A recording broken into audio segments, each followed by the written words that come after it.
Good morning, everybody, and thank you for joining us in this session this morning. My name's Paul Kennedy, and I'm the Chief Exec over at Procurement for Housing.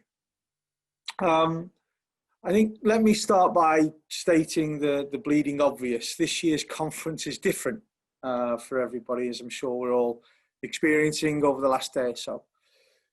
The world continues to battle with the far-reaching effects of the pandemic, and only yesterday we witnessed the latest intervention from government in its attempts to stem the impending second wave. I think it's fair to say that the impact has been mixed on the sector, ranging from organisations being significantly adversely affected to others who've been able to weather the storm with limited effects so far. Clearly, the challenges faced by the providers translate into challenges faced by the regulators, I'm sure we're going to hear today. And I'm delighted to welcome Jonathan Walters from the regulator this morning to understand more about those challenges and specifically around the area of compliance. So by way of a brief introduction, Jonathan leads the regulator strategy and performance team, with responsibility for a wide range of areas, including strategic planning, sector analysis, supporting the supply of private finance, as well as registrations and regulations of for-profit organisations. He previously worked in both public and private sectors, including Ernst & Young and social housing consultancies. In addition to his financial expertise, Jonathan holds an MSc in Urban and Regional Studies from the University of Birmingham, with a particular interest in regeneration and economic development. So today's session is entitled, "What does good regulatory compliance look like, and what is the role of procurement?" And on that note, I'm going to hand over to Jonathan to answer that very question. Jonathan. Thank you, Paul. And it's also simple, isn't it? And actually, the regulator's pat answer, which is still the right answer to that question, is good governance. And that really is at the heart of everything I'm going to talk about today. So much will come down to the quality of the management and the board and the systems and the frameworks that are put in place to manage the risks that an organisation faces. And, you know, as a regulator, we have been, some would say, banging on, certainly talking a lot about things like stress testing, planning for the unexpected, planning mitigation strategies, and the like since 2015. It's something we've been very keen about. And I think all of us probably had our eyes on Brexit as a potential risk factor for the sector, a sort of scenario we might expect boards to play out in their business plans to understand the risks that arise from that. I don't think any of us, hand on heart, could have said we had planned or stress tested for a global pandemic and the subsequent government response. But what I am hoping has happened as a result of the amount of stress testing and trying to think the unthinkable that the regulator has encouraged over the past 5 years in the sector is that people had got an idea about how they would go about thinking about these things very quickly, and that's so much of what it's about. Hopefully people have followed that mantra and started being said over the last 61 months. We can know a lot of time looking down the situation. These people can get on track on the process and the thought processes. They will hopefully have got the agility within their organisations to adapt fast enough to what has been a remarkable situation. I'm sure we can all remember there was a week in, I think, mid to late March where the government policy seemed to shift and tighten every single day, and you thought the end of the first day you thought you were in the right place, and the next day you had to change your plans all over again. So this has been an unprecedented period, and hopefully that has demonstrated what the regulator's been banging on about the need to be prepared to deal with a range of unexpected circumstances. In terms of how we have gone about thinking about this and what that therefore means for our regulation and what that therefore means for providers' compliance and in particular procurement, I'll try and unpack a little bit. And I'll start right at the top. So as a regulator, what we are trying to do is we are not trying to be a compliance-driven regulator. So unlike previous iterations of social housing regulation and unlike some regulators in other areas, what we don't do is produce a manual that says this is how you meet all the regulations, if you have carried out these sets of compliance checks, if you've done these particular steps in your procurement process, you will be compliant with our regulation or expectations. We are not that sort of regulator. And I think over time, the sector's got very used to not having to constantly ask for the regulator's permission to do things. And I think that has led to a more mature debate at board level and exec teams. I mean, and we still sometimes get people coming to us, I think, saying, almost tell us the answer to this or that problem. How do we deal with this or that risk? And we are, I think, infuriatingly for people, never saying the answer to how do you manage development risk is to do X, the answer to the way you manage procurement risk is to do Y, because that's not the type of regulator we are. And I think that does lead to a better debate. But I think sometimes it can lead to frustrations for providers, and sometimes I think it can lead to uncertainty about what is it we need to do to meet the regulator's expectations, which is why we constantly come back to good governance. And what we as a regulator are looking for more than anything else is that the board has a plan. The board and the exec team can articulate what it is the organisation is trying to achieve, and that's where our in-depth assessment process will start with. What is the board's objective for this organisation? Where does it want to drive the organisation? And in particular, what is the value that it creates by being in business? What is the thing that being this organisation allows the board and the exec team and the staff group to deliver that justifies its existence? And then once I think if boards can articulate that, then I think the question then becomes, is that a reasonable thing? Is that a sensible thing for an organisation to do? And as a regulator, we don't have a view, genuinely don't have a view as to whether the right thing is to build lots of homes, invest significantly in your own stock, focus only on your existing tenants and not worry about future tenants, or vice versa, or any of the sorts of debates that go on at board tables about where organisations should place their resources and what they should drive. What we're looking for is that the board and the exec team have thought about those things and have come to sensible, considered decisions that meet the needs of their stakeholders, meet the needs of their tenants, meet the needs of their local authority partners, and can articulate that in a way that is comprehensible and understood by all their stakeholders, their tenants, their lenders, their partners, and so forth. But also, and I think this is a sign of a really strong board and a really mature organisation, is sometimes saying to key stakeholders, actually, no, we can't do that thing that you would like us to do. One of the big risks, I think, for housing associations is they get asked to do lots and lots of things by different stakeholders: central government, local government, tenants, lenders, shareholders, staff groups, all sorts of different people making different demands of the organisation. And I think a mature organisation will be one that's able to say, actually, no, we can't do those things, or we can't do them in the way that you would like them to be done. And here are the reasons why. But owning that narrative about why we are doing what we're doing as an organisation is, I think, a really important first step for housing associations. And I think the weaker organisations, generally in my experience, fall into two categories. One is those that try and do everything, complete everybody, and just are running around and don't really have a plan. The plan is to try and do a little bit of everything, and you see those organisations that come unstuck sometimes.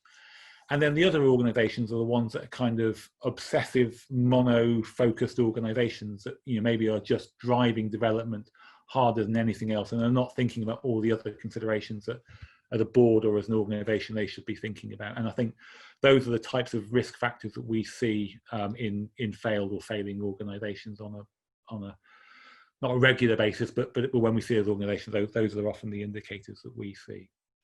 So I think if you go from that high level, what are you trying to achieve as a board, and what are you trying to achieve as an organisation? That's the first thing the regulator wants you to understand.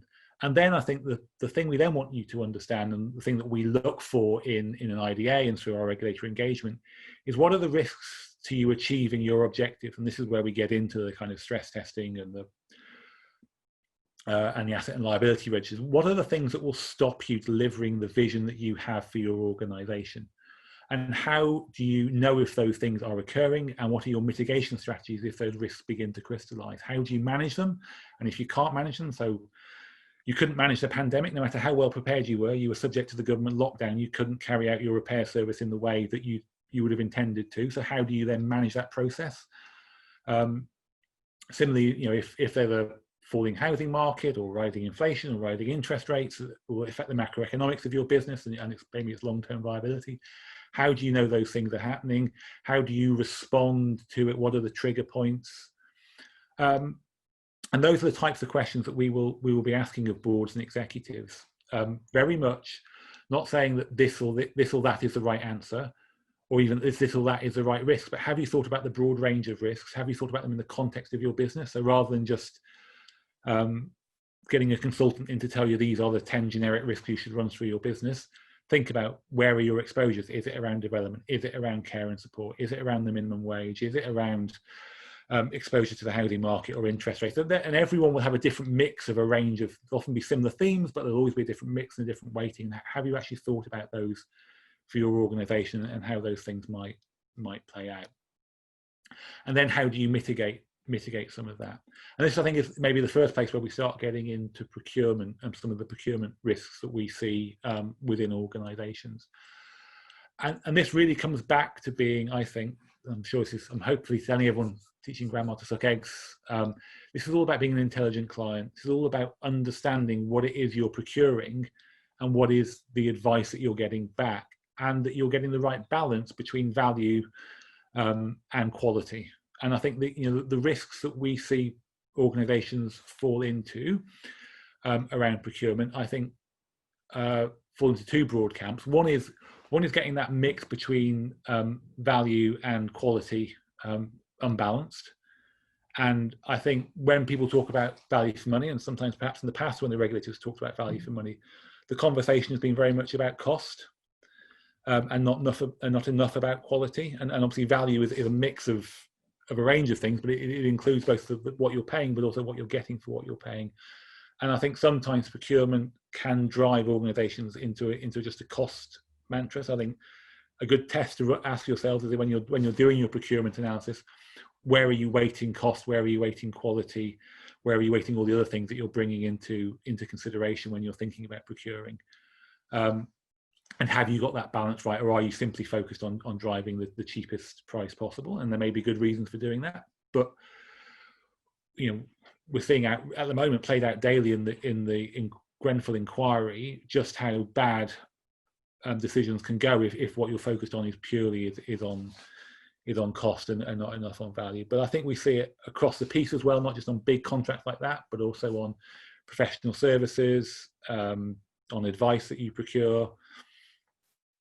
And thinking about that. And then I think another piece that we worry about, I think when boards are procuring advice, particularly professional advice, is do they understand the conflicts of interest for their advisors? So one of the things that we worry about a great deal, and it's very easily exemplified by treasury management advice that boards will often get, but I think you can see it playing out in legal advice and in other areas where people procure professional services, is how independent are the organisation that's providing you the advice, and how conflicted are they in terms of the type of advice they're going to give you. Now they'll all have probably their own regulator, their own professional codes, so that you're not left alone. It's not just cowboys, but on treasury advice, for example, there will often be advisors who will both advise for you and then arrange the product the financial product you're going to use. And I think you would want to ask some quite tough questions of them about, are they just giving you the advice that takes you to the product that gives them the best return for their advice to you? Are they actually conflicted really in the advice the type they're giving to you? And similarly, if you're taking professional services advice, are people just giving you the off-the-shelf advice they gave to their last client? And thinking again, and that's where the price quality thing will come into, how much have they really understood the business that you're in and the question you're actually asking them, as opposed to the sort of generic question for which there is an off-the-shelf answer. So all of those types of questions, I think, then come back to the boards and the exec teams being intelligent clients. So when you are procuring, know why you're procuring it, know what it is you're actually procuring. And I'm sure I think looking at the list of attendees, there are some people who probably do supply advice to housing associations. And I know from my time on the other side of the fence, having clients that didn't know what they really wanted was one of the most frustrating things. If you're trying to pitch a piece of work to a client, if the client doesn't really understand what they want, then that is difficult. And I think for us, again, going back to the big picture, a board that, and an organisation that really knows what it's trying to achieve and what it is in business to do is much more likely to be able to procure the right sort of advice, ask the right sorts of questions of their professional advisors, and know what they need to go out for the market to procure, and know what they've got the expertise in-house to deliver themselves. And getting that balance right is really important. And again, where we see things go wrong in housing associations are where people try and outsource the thinking or outsourcing the responsibility onto clients. So you might see this in something like stock condition, stock management, where actually you almost get a big firm to come in and tell you what you should be doing with your stock, rather than using the advice to try and help you understand your own stock and then make your own decisions about what you're going to do in terms of your stock investment, your stock disposal, your new provision. And that piece around being an informed organisation that knows what it's trying to achieve, and one that's just trying to procure in advice that enables it to just carry on functioning day to day is a big difference. And one of the things we see in failing organisations is very much that buying in of the thinking. And the good organisations are the ones that do the thinking internally, and then, as I say, procure the right sort of advice and think about the value they're getting for that, and not just simply going out for the cheapest function. So although the kind of day-to-day procurement of things may seem quite removed from delivering the strategic goals, we often do find there is a golden thread that runs right from that top, that clarity of vision from the board and from the exec team, that runs right the way down into procuring whatever it is, whether it's maintenance and repair service, whether it's professional advice, or it's just a particular type of product or a particular type of component. All of those things, I think, are much clearer when you've got that in place. Now, when we come in and doing an in-depth assessment with an organisation, we will go in at the board level. So the first set of conversations will be with the board and with the exec team. But then often what we will want to do is walk through a particular risk area and understand how the story we've been told by the board or by the exec team about how we control the risk to do with our new supply might be that we've got this great procurement agreement with the supplier who provides all our materials, or we've contracted out our repair service and it works really well, and we manage all the risks through the contract we've got with our external provider of our repair service. And we'll nod and go, that's great. That sounds really good. Now, where's the evidence? So as a regulator, what we might then do is, and we won't, obviously, there'll be a wide range of risks and areas that an organisation will be looking at. We'll try and pick the ones that we think are most relevant to that organisation. And so we're not going to look at every area, but we will pick one or two that we think exemplify particular risks and issues for that organisation. And we will then say to the board and to the management team, right, great, now let's walk this through. And we will go through and look at both the documentation, but we'll also want to talk to the exec member responsible, and then people that are reporting to him or her underneath, and just see how what we're told at the big picture level actually plays through on the ground, and walk through maybe how that contract was procured, how that contract is then monitored, what the KPIs are, how that is fed back into the board, how is the board getting assurance that the story it's being told about the quality of the repair service delivered by that contractor, how they can take assurance from that. Because that assurance framework about all the information that's being fed up the board, how does board know that it's not just being fed a convenient story rather than being told the warts and all picture of what is or isn't going wrong, is really at the heart of good governance for us. So that's the sort of thing that we will then walk through on the ground, and then we'll feed it back up to the board and say, actually, this control framework is great. You're really getting the right information. You're being told that maybe it's not going as well as was planned at the start, and that's fine, because stuff does go wrong. We're not expecting everything to be perfect. But also, we'd actually be more concerned about something where the board's being told everything's fine and rosy, and when you dig into a bit more detail, perhaps it isn't quite as positive as a picture as the board is being painted. And that, for us, actually is a much bigger issue than an organisation that says we've got this contract, or we've got this deal, and actually it's not working out as well as we'd expected, but we're now taking these remedial measures to try and address it. And that, for us, again, is a sign of maturity. We all live in the real world. In the real world, things go wrong. We're not expecting everything to be perfect, but we are expecting boards to have a sense of where the risks are, and then be able to feed those questions up. So I think it would be fair to say, as a regulator, we're not going to come in and say, well, have you done X, Y, and Z in your procurement process? Have you followed this best practice? We're not that type of regulator, but we will look at it, and it will come to our attention from the point of view of the risks that the board has in terms of what is it trying to deliver, how is it managing those risks, and then where those risks play out in terms of the performance of contractors, performance of third parties, its reliance on professional or external advice. We will then want to test the quality of that, and then test what's being fed back to the board, and then look at how the board responds to that. When it gets told something that's not good news, how does the board respond? It's dead easy to run an organisation where everything goes right. It's much tougher, but frankly more interesting to be running an organisation where you have got those challenges and you are trying to address them, and that's what we're looking for, that maturity of debate and discussion. So hopefully that gives you an overview of kind of what we're trying to achieve as a regulator, how we would go about it, and how we would see procurement playing into that process. But really happy to take sort of questions in the final 10 minutes. Fantastic. Thanks so much, Jonathan. So much content in there. I've only got about 750 questions myself, but I have the benefit of being able to ask those questions to you directly. But so I guess giving people the opportunity to prepare those questions, guys, for everybody who is on the call, there is a Q&A button at the bottom of your screens. Please do put your questions forward to Jonathan. As I see those come through, I'll pose them to him. So whilst people are, I guess, giving some thought to those questions, perhaps I could put one or two questions to you first, Jonathan. Yeah. In terms of, we talked a lot about risk during that. What do you see in terms of risk appetite across the sector? I'm sure you see that varies quite a lot from organisation to organisation. How do you see that appetite differing across organisations, and more importantly, I guess, the maturity and competence of the boards to start to look at that risk? How are you seeing that evolving? Yes, I mean, you're absolutely right, Paul. We see a real range of risk appetites, and that's fine. I think we would expect that. You wouldn't expect all organisations to be in the same place. As a regulator, I think where we see higher risk appetite, or more appetite for risk, then I think we then pay more attention to the quality of the controls and the risk management that sits around it.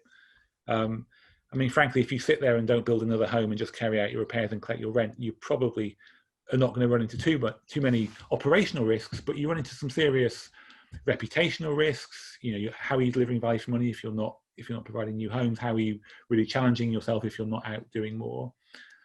So I think that risk never goes away. You're always trading one risk for another. I think that's fair, and mature organisations understand that. I think there isn't a risk-free world to live in.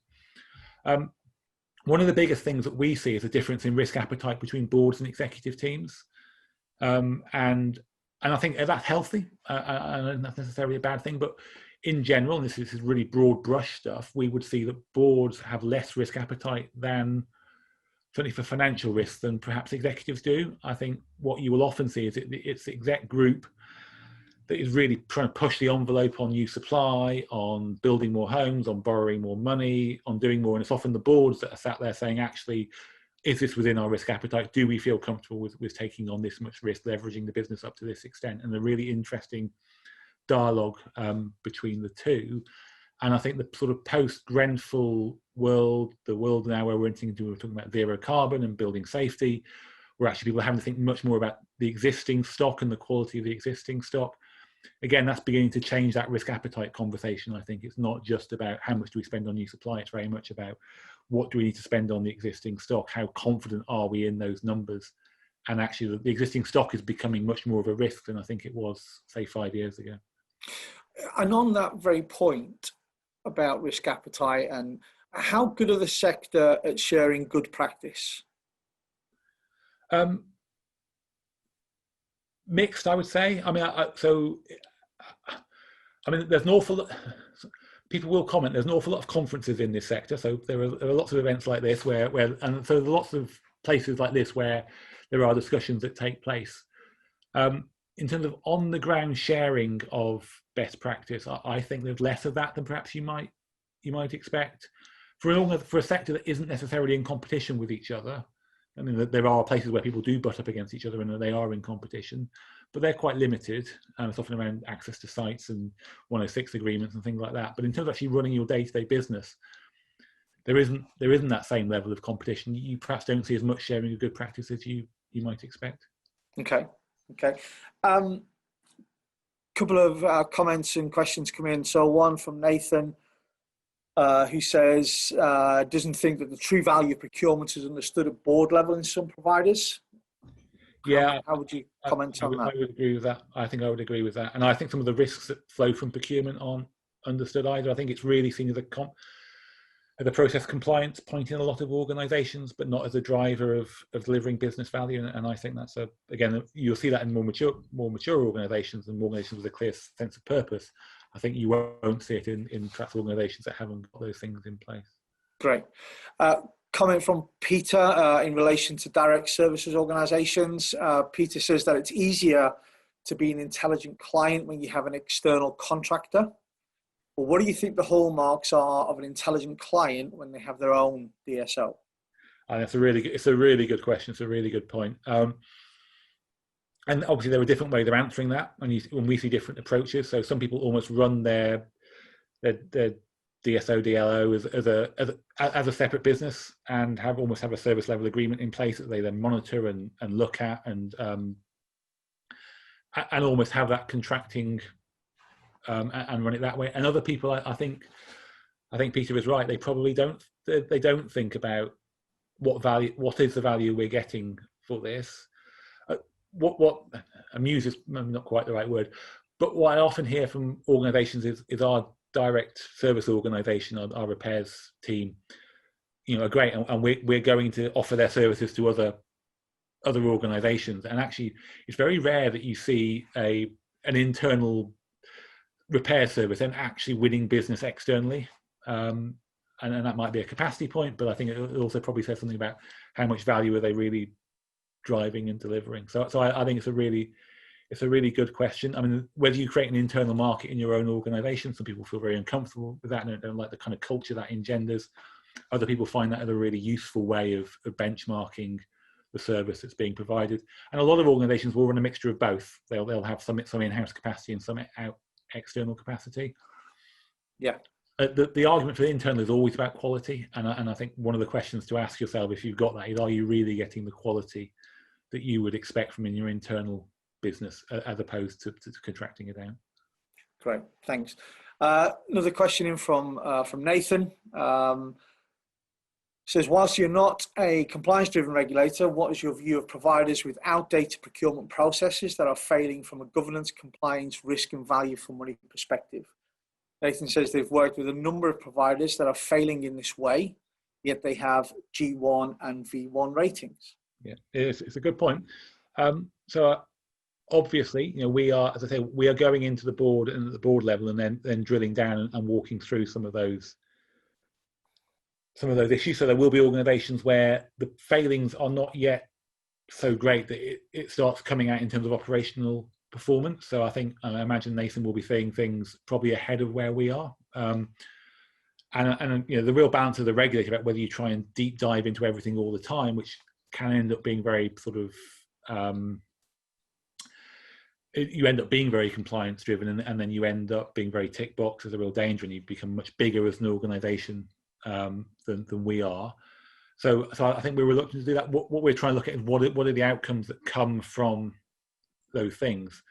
So where it's a risk, we will look into it. Where there's poor performance, we'll look into it. But there will definitely be cases where they aren't, those issues that Nathan's talking about aren't yet playing out in terms of the quality that's being delivered. But I think over time, you will find there's nowhere to hide. And ultimately, I think your weaknesses there will start playing out in the quality of service delivery and the quality of value and cost that you're paying for those services. One more question from me, Jonathan. I guess one of the traits I think that the pandemic has caused organisations is to really think and act in the here and now, because it's caused problems today. That hasn't made some of the big themes for the future go away. And if we talk about, some of those things from a procurement perspective, specifically things like Brexit, things like net zero carbon targets, all of these things, I guess, are compliance, Grenfell, which you touched on. How is the regulator thinking about the future in terms of some of those big themes? So internally, I'm known as a bit of an eel because I'm always worrying about all of those things and what that does to the sector. So we are literally, we pay people to worry about these things, and to try and think about, well, what does this mean for the sector? What does it mean for our regulation? And so all the things you've touched on are very much at the top of our list at the moment. We haven't really had Brexit yet. We've left the EU, but the transition year means that nothing's really changed in any substance, and obviously that's very topical at the moment. I think what happens in January will be really interesting, and it's something we worry about and how that will play out. I think the one of the things before the coronavirus pandemic struck that we as a regulator were beginning to worry about quite a lot was about paying for zero carbon, but also about just the quality of the existing stock. And so I think we started from saying, actually, do organisations really understand the position with their stock as it is today? And I think we have some evidence in a number of organisations, perhaps they don't really understand the state of their existing stock in an up-to-date and timely fashion. Do they understand what's going to come with building safety work they need to carry out? The Decent Homes 2, which is like to be prefigured in the white paper, then zero carbon in the next 30 years as well. There's an awful lot of cost going to come onto the cost base. How much is the sector onto this already? And again, a real mixture. Some organisations are, some are too bothered about the here and now to worry about the long term. A real mix. But most people are saying, actually, we just don't know what the answers are yet, which I think is fine to admit we don't know what zero carbon is going to cost us, but trying to come up with a plan for working out how you're going to know is really the key. Great. Well, I think that probably wraps it up for us, Jonathan. As I said earlier, some fantastic points I think you've made there, some real food for thought. So I hope everybody on the session has found it as useful as I did. And it just leaves me to say thank you, Jonathan, for a great session. Great, my pleasure. Thank you very much. Really interesting. Thanks, guys. Thanks. Bye. Bye-bye.